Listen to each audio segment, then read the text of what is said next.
The Philadelphia Eagles are right in the thick of trade season, and things are heating up fast in the city of brotherly love.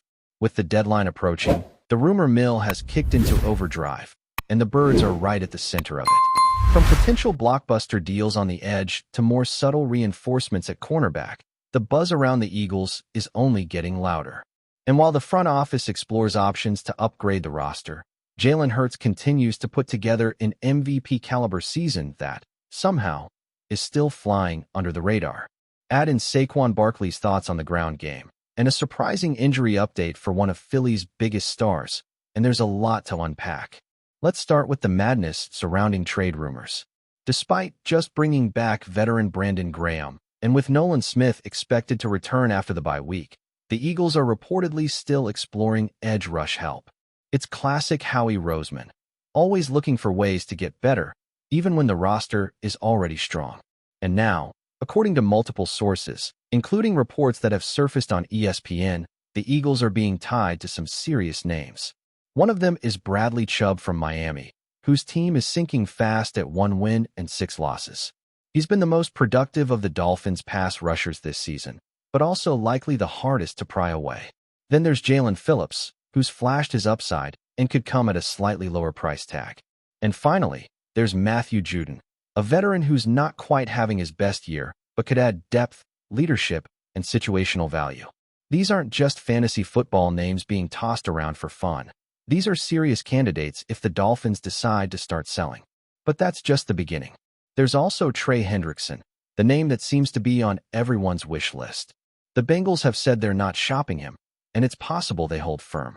But when a guy like that is ranked number 1 on ESPN's list of top trade targets, and when the Eagles are directly mentioned as a fit, it's hard not to take notice. Jeremy Fowler even assigned a 20% chance that Hendrickson gets moved. That might not sound like a lot, but in NFL trade terms, that's a pretty significant signal, especially considering the Bengals could decide to pivot if they feel the season slipping away. Hendrickson would be a monster addition to Philly's defensive front, giving the team even more firepower on the edge. And the Eagles aren't just being linked to 1 or 2 players. This front office is apparently doing its homework on a wide range of names. Jermaine Johnson from the Jets is another guy that keeps coming up. He's young, explosive, and might be available if the Jets choose to move one of their edge defenders. ESPN even gave a 35% chance he gets dealt, and again, the Eagles are listed as a fit. Then there's Arden Key of the Titans, who's in the final year of his deal and might be the most realistic trade chip of the bunch. The Titans have already shown they're open to dealing expiring contracts that don't fit their long-term plans. He may not be a headline grabber, but he's a solid rotational piece that could fit nicely into this defense. And this might be the kind of under-the-radar move that pays big dividends down the stretch. But edge rush isn't the only area drawing interest. Let's talk about the cornerback situation. Because if we're being honest, that's been one of the biggest concerns all year for this Eagles defense. And now, ESPN's list includes Seahawks cornerback Rick Woolen, who's reportedly a strong candidate to be moved. In fact, he was given a 50% chance of being traded, the second highest of any player mentioned. That's not just noise, that's serious. Woolen's been up and down, sure, but we're talking about a 6'4" corner with blazing speed and ball-hawking ability.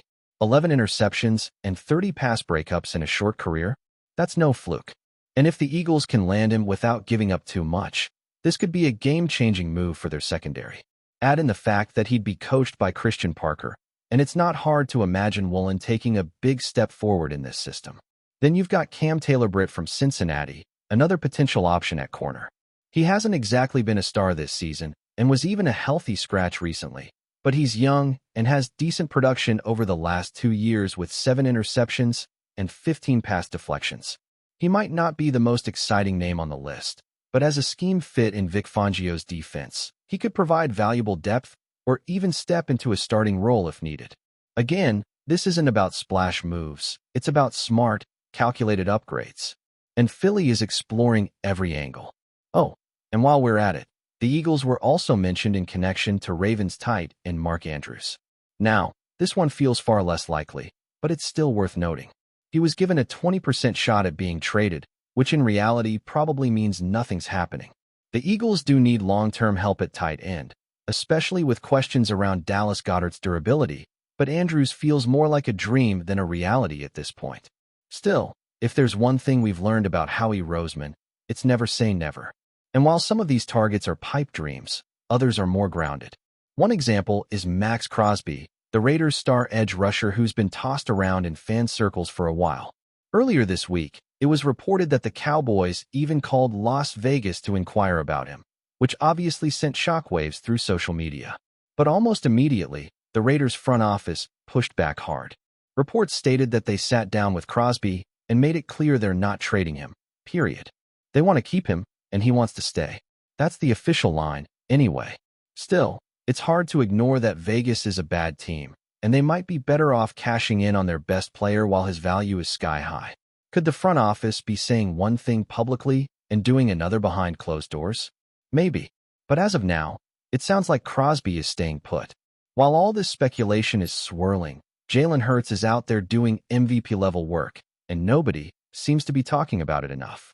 For a guy who's had to deal with injuries, inconsistent play calling, and a run game that hasn't lived up to expectations, Hurts has been rock solid. In fact, since Week 3, his numbers are among the best in the league. He's third in touchdown-to-interception ratio, fourth in offensive touchdowns, fourth in yards per attempt, and top 5 in overall efficiency. He's also leading the franchise with the best passer rating through 7 games in Eagles history. That's not just good, that's elite. And yet, because the offense has had some clunky moments, the national media doesn't seem to be giving Hurts the love he deserves. But anyone paying attention knows he's keeping this team afloat, and doing it with poise, leadership, and production. The ground game, on the other hand, has been a bit of a mess. And Saquon Barkley knows it. He recently opened up about the struggles in the run game, and while he's staying optimistic, there's no denying that it hasn't been clicking. Barkley emphasized the pride that the offensive line takes in the run game and his belief that things will eventually break open. And while it's encouraging to hear that confidence, the fans are ready to see results. Barkley himself admitted that once things click, it's going to get scary. But so far, the execution has just not been there. Whether it's blocking assignments, predictable play calling, or defensive schemes stacking the box, something's off. And it's on the coaching staff and the players to get it fixed. Barkley isn't the problem, but he's also not the solution on his own. This has to be a group effort. And just as the team tries to get healthy on the field, they got hit with a curveball off it. Star wide receiver A.J. Brown unexpectedly missed practice with a hamstring injury, and that's definitely concerning. He didn't appear to get hurt during the game against the Vikings, which makes this feel like something that may have flared up after the fact, or possibly a lingering issue. And if you remember, Brown has dealt with hamstring problems in the past. He missed time last season and even struggled during training camp this year because of it. So when a guy with that history misses practice, even if it's early in the week, it's going to raise some red flags. Hopefully, it's just precautionary. But if Brown can't go, or if the injury lingers, that's a major blow to a passing game that finally looked like it was finding its rhythm. Meanwhile, there are other injury updates worth tracking. Cornerback Jacorian Bennett has been activated and returned to practice, which could put him on track to play against the Giants. That's a positive sign, especially with the secondary looking thin in spots. On the flip side, Adoree Jackson, Cam Jurgens, and a few others were absent from Wednesday's practice, and the early expectation is they may not be available this weekend. Tight end Grant Calcaterra was back on the field, which gives a little boost to the depth chart, and it was also great to see Brandon Graham out there again, returning to practice for the first time this season. As the Eagles navigate this crucial stretch of the season, the weight of expectations continues to grow. Sitting at 6 wins and 2 losses, they're right in the mix among the NFC's elite. But that record doesn't fully tell the story. There have been moments of dominance, sure, but there have also been stretches of inconsistency, especially on the offensive side of the ball.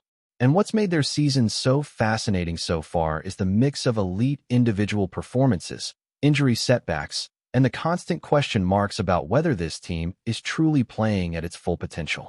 Let's go back to Jalen Hurts for a moment, because it really cannot be overstated how crucial he's been. Every week, he seems to do something that reminds you why he's one of the most important players in the league. But unlike last year, when everything felt like it was running smoothly, this season has been more about resilience. Hurts is playing through pain. He's taking hits. He's being asked to carry more of the offense than he probably should. And yet, he's delivering. The connection between him and A.J. Brown has been electric when both are healthy, and even Devonta Smith has started to show signs of heating up again. Still, Hurts' ability to extend plays, keep drives alive, and protect the football under pressure is what's keeping the Eagles' offense from completely stalling out at times. The bigger issue, though, continues to be balance. Philadelphia is known for having a bruising, physical identity, especially in the trenches, but the run game has been uncharacteristically quiet.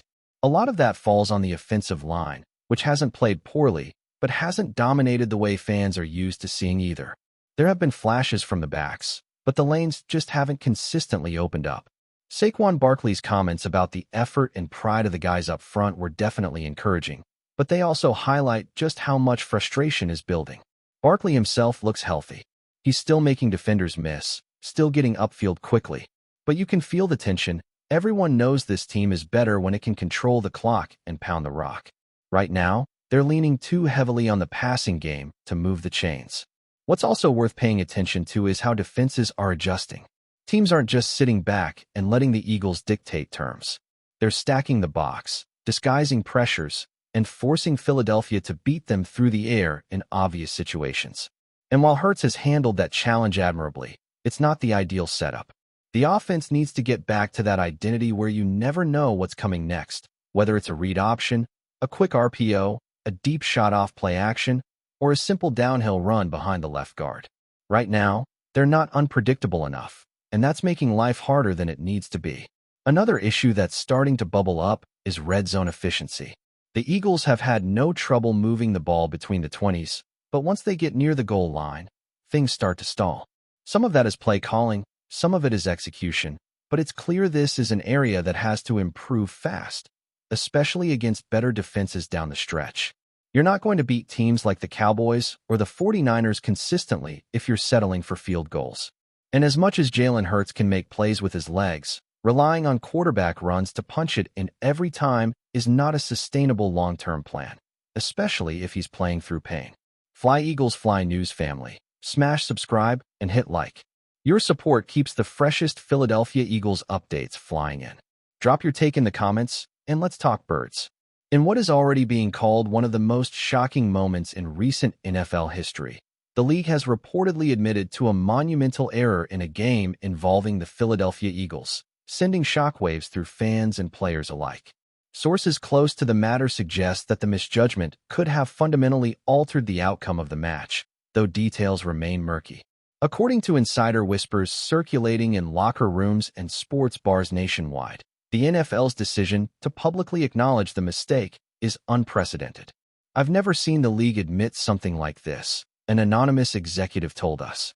"It's rare, and it changes the way people will look at officiating from here on out." The controversial call, made during a high-stakes game that had playoff implications, allegedly favored the Eagles at a crucial moment. While the specifics of the error remain under wraps, it's clear that rival teams are not taking the admission lightly. Protest letters and fiery statements are reportedly being drafted by teams that feel wronged, with some even calling for formal investigations and potential point adjustments. Fans have taken to social media in droves, with hashtags demanding clarity and accountability trending across platforms. Eagles supporters, naturally, are cautiously celebrating, while rival fanbases see that the perceived injustice. Rumor has it that the league's decision to correct, or at least acknowledge, the error could influence playoff seedings, contract negotiations, and even coaching decisions in the coming weeks. The NFL, in a rare move, has scheduled a press briefing later this week to address the controversy directly. Sources hint that the league may introduce new protocols to prevent similar mistakes in the future, but the lingering tension suggests that this incident will dominate headlines for months. Some insiders even speculate that the fallout could reshape rivalries and fan loyalties, as teams and supporters grapple with the reality of a mistake that may have altered the trajectory of the season.